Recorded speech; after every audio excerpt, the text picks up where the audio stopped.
Hi, everyone. Welcome to tonight's live. So glad you could make it. I'm Christy, the Systematic Mama, and I'm here to help you simplify family life one system at a time.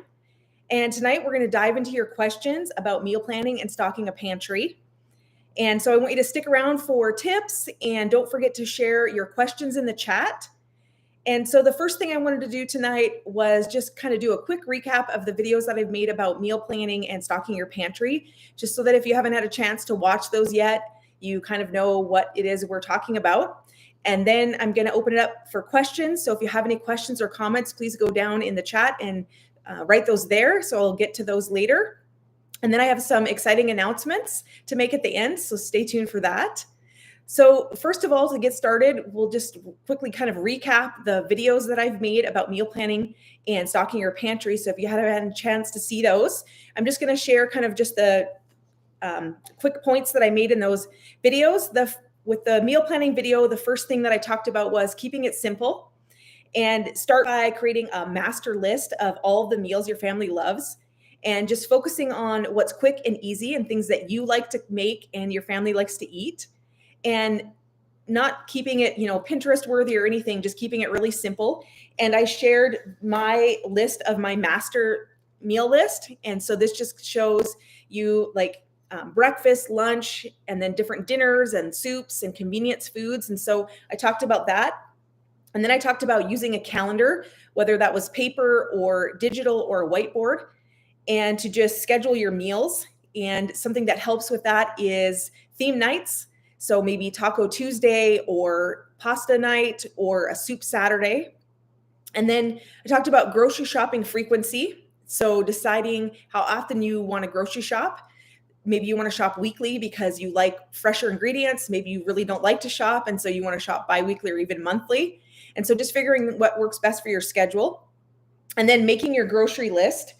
And then typing it out or writing it out by store section. And so by pantry items or freezer or canned goods, and doing that. And then visibility is key. And so I talked about putting your meal plan, once it's done, somewhere that everyone can see it. And so we actually like to keep our meal plan on our fridge, and then down on people asking, hey, what's for dinner? You don't have to constantly ask that, because they can just go to the fridge and look at the meal plan. And so, and then I talked about flexibility, because life happens. And so the nice thing is, once you have your plan and if you have your groceries, it's really easy to swap things out. And we actually just did that tonight. We normally we're going to have chicken enchiladas tonight, but it didn't work out. So we had them actually last night and had lentil chili tonight instead. So we just swapped a couple of days around on the week, and it all is fine because we have all the ingredients on hand. And then I talked about building your pantry and stocking up on sales. And it's a way to save money. And then I also shared a bonus tip of using Thrive ingredients, which are freeze-dried foods. And that just really helps to save a lot of time. And for me, one of my favorites is freeze-dried onions. And I showed that in the video just because, I don't know about you, but I hate chopping onions and crying.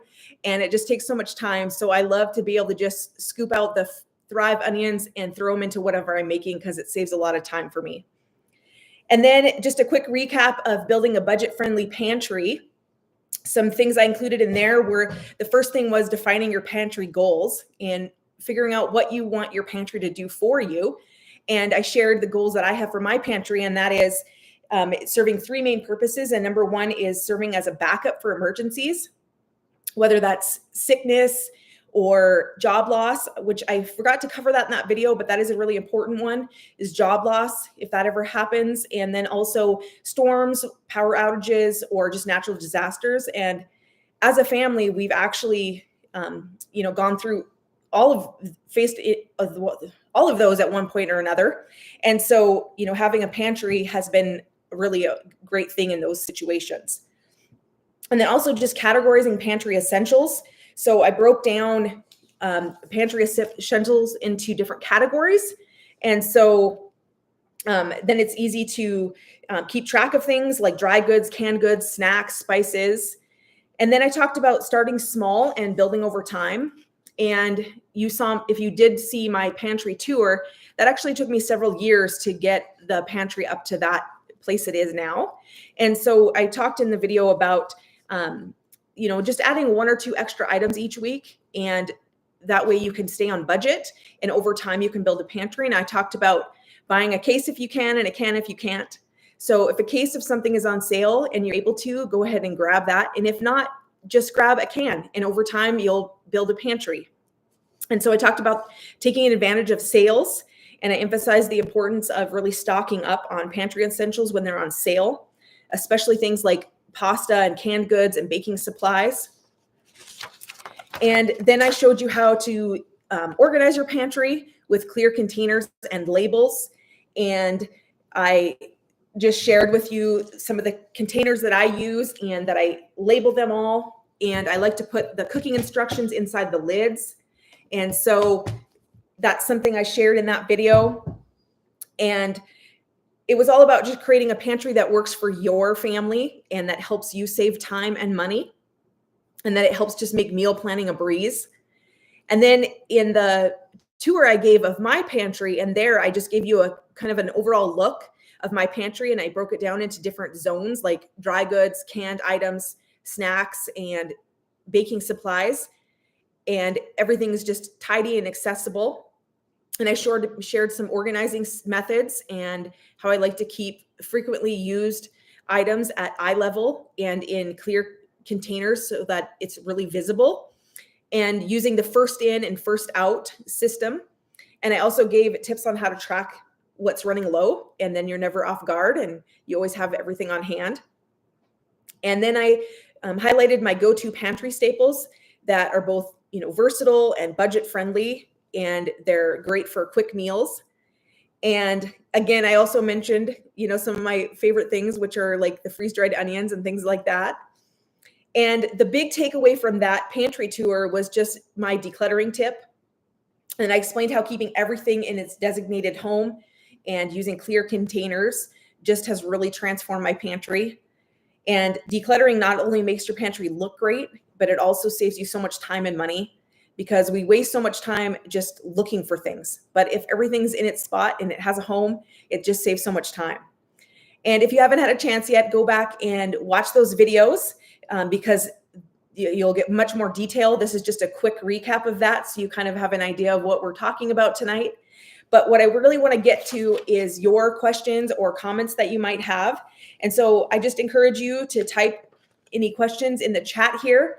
And I've actually got my husband here sitting across from me, just looking at the chat for me to see if any questions have come in.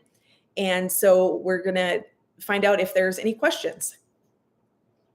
So we've got from one person on the chat that just says they shop weekly and they love shopping weekly and they're looking forward to this session. So awesome. Yeah. So just a question for you. What do you hope viewers will take away from your content? Well, that's a great question. And really the biggest thing I hope viewers would take from my content is just inspiration and encouragement to really invest time in your simplifying your time and your family life so that you have more time and money to spend on the things that are really, truly important to you. And so really, I just hope that you take inspiration and encouragement and empowerment to do that. Is there anything else? How do you stay consistent with meal planning, especially on busy weeks? Well, that's a great question. For me, the biggest thing is just keeping it super simple. And I actually use the same plan every month. So we have 28 meals that we rotate through. So it is a variety. We only eat the same thing like every 12 times in a year. So we'll say spaghetti. And I don't have to rethink it. So I use the same plan every month, and I use the same grocery list I shop bi-weekly. And so I print out the list and go shopping. And then in 2 weeks, I print the next one and go shopping. And so that just is how I really stay consistent, because it's super simple. I don't ever have to rethink it. And the only thing that I ever change is seasonally. So for right now in the winter, when it's colder, we like to eat more soups and stews and chilies. And in the spring and summer when it starts getting hot, we like to grill more. And so I'll just do a couple of swaps that way. So the only changes I have to make is seasonally. Otherwise, it's already done, and it's so easy to stay consistent with it. That's great. And guys, if you want to add any more questions on the chat, I will read them live here. So another question would be, what are some essential staples every family should have? Well, thinking about that in like different categories is where I would start. And I would say, protein, and fruits and veggies, and then also condiments and spices. And so for, proteins, I would think canned and freezer, like frozen, and then also freeze dried. And you could have a variety of meats. So you could have some like canned chicken and tuna, and also some freeze dried, even eggs or, beef or chicken, and then also frozen chicken or beef. And then for carbs, I would think things like oats and pasta and rice and flour. And then for fruits, I would again think of, canned and frozen and also freeze dried, because if you have those combinations, you can make so many, breakfast, dessert, snacks. And then same with vegetables. If you have frozen and canned and freeze dried as well, you can make so many combinations of like soups and casseroles and stir fries. And then if you have some condiments on hand, maybe some ketchup and hot sauce and some spices like garlic powder and onion powder and Italian season and things like that. Basically, if you have those kind of things on hand, you can make so many combinations of meals at any time. Mm-hmm. So do you have any tips for organizing small or awkward pantry spaces? That is a great question. And we've actually lived in many different homes over the years, some with no pantry space and some with, lots of pantry space. And I would say the main thing is to declutter, and make sure that everything has a home and nothing that's not supposed to belong isn't there. And then I would say also, only store what you eat and then eat what you store. So that's another important one. And then also get creative with containers. And the dollar store is a great place to buy really inexpensive containers. And the reason putting things into other containers, not in like the boxes or containers that things come in, is then if you put it into containers that are all similar size, they fit really nicely together. And so that is a way to save space. And in one home that we lived in, we didn't even have a pantry. And so I had to use some wire shelves that were like kind of in the entry next to the kitchen. And so it was out in the open. And so I just used baskets and bins and things. So it looked neat and tidy and it was labeled, but it was really functional, and it just held the things that we used all the time. And it was how we had to make it work in that house.